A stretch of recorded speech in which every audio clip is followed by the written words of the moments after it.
Le journal des médias maintenant et quelques chiffres encore, de bons chiffres, ceux de la diffusion des quotidiens nationaux qui viennent tout juste d'être dévoilés. Oui, l'ACPM, l'Alliance pour les chiffres de la presse et des médias, a fait les calculs et la principale information à retenir de tout ça, contre toute attente, les ventes de la presse quotidienne augmentent grâce au numérique.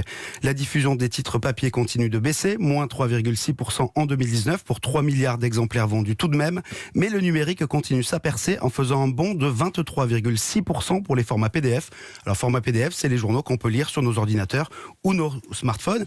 Une bonne nouvelle qui concerne notamment les quotidiens nationaux. Ah oui, alors quels sont ceux qui progressent le plus, Benjamin ? Le grand gagnant, c'est Le Monde, dont la diffusion progresse de 12,2%, puis Libération, 6,3%, et Le Figaro augmente sa diffusion de 5,3%. Alors ça, c'est la progression pour l'année. En termes d'exemplaires maintenant, ça donne quoi ? Alors en additionnant les diffusions papier et numérique, c'est Le Figaro qui se classe premier quotidien national avec 325 000 exemplaires. Par jour ? Par jour, exactement, oui. Un Figaro qui est tout rose aujourd'hui, d'ailleurs, aux couleurs de l'amour et surtout, je pense, de son partenaire publicitaire.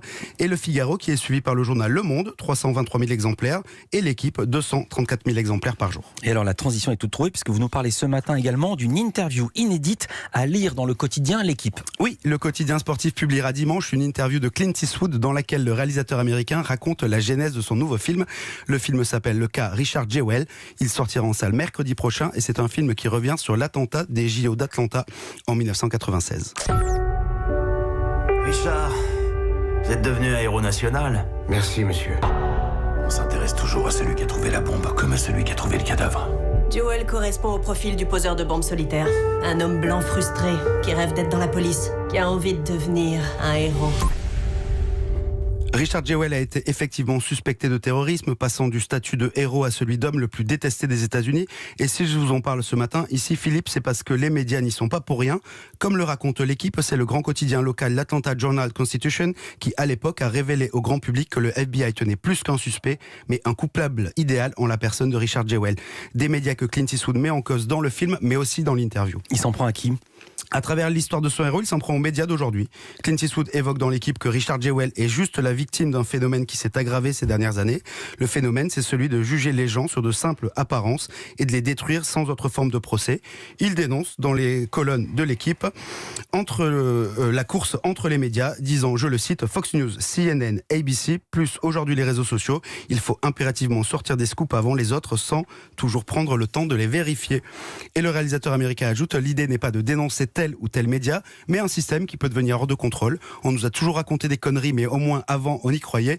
On se disait, si c'est écrit dans le journal, c'est que ça passe à la télé, alors forcément, c'est vrai. Alors que maintenant, vous pouvez lire 10 fois le même truc, vous aurez toujours le sentiment de vous faire avoir.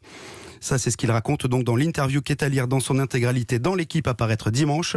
Et le film Le cas Richard Jewell sort lui mercredi prochain en salle et c'est un film européen. Un film signé Clint Eastwood. On poursuit avec un documentaire qui montre celles et ceux qu'on ne voit pas.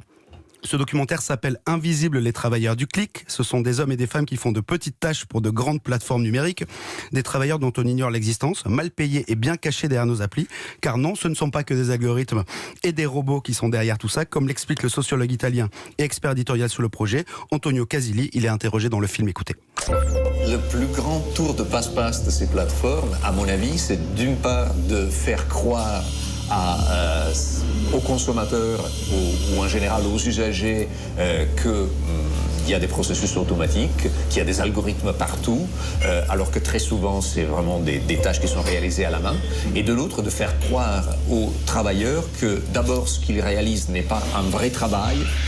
Il l'appelle un job, un gig en anglais, donc voilà, quelque chose qui est transitoire, éphémère et qui à terme va disparaître. Et ce que le réalisateur Henri Poulain a suivi sont livreurs de repas à vélo, enchaîne des tâches de micro-tâches pour des géants du net ou modèrent les réseaux sociaux. Il travaille pour Uber Eats, il travaille pour Google ou pour Facebook, des applis qu'on utilise évidemment tous les jours. En réalisant cette enquête en France, à Barcelone, à Dublin et jusqu'à Madagascar, le réalisateur nous fait pénétrer dans un monde qu'on ne connaît pas, dans un monde qu'on ne veut pas forcément voir et qui a toutes les raisons de nous faire peur et on lui a demandé pourquoi. Bien sûr que ce documentaire, ce qu'il révèle peut faire peur et fait peur, puisqu'on est dans un monde un peu fou quand même. Ce qui fait peur aussi, c'est l'extrême paradoxe, le gouffre qu'il y a entre le discours et la réalité, entre ce qu'on nous raconte et le monde dans lequel on croit vivre, un monde finalement où la technologie est là pour aider l'humain et simplifier le quotidien, et réaliser que cette simplification apparente génère effectivement de la brutalité, de la violence sociale, de la misère, de la difficulté à vivre, une exploitation qui est digne de celle du XVIIIe ou du XIXe siècle, d'avant les toutes premières lois sociales.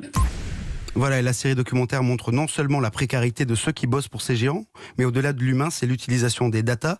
Eux sont tracés dans leurs activités, et nous aussi, nous sommes évidemment suivis, voire même plus. Comme l'atteste un des témoins du documentaire, il parle à visage découvert, ce qu'il n'a pas le droit de faire. Il a été un sous-traitant pour la firme à la pomme, et il nous parle de sa célèbre appli de commande vocale, et ce qu'il raconte est édifiant.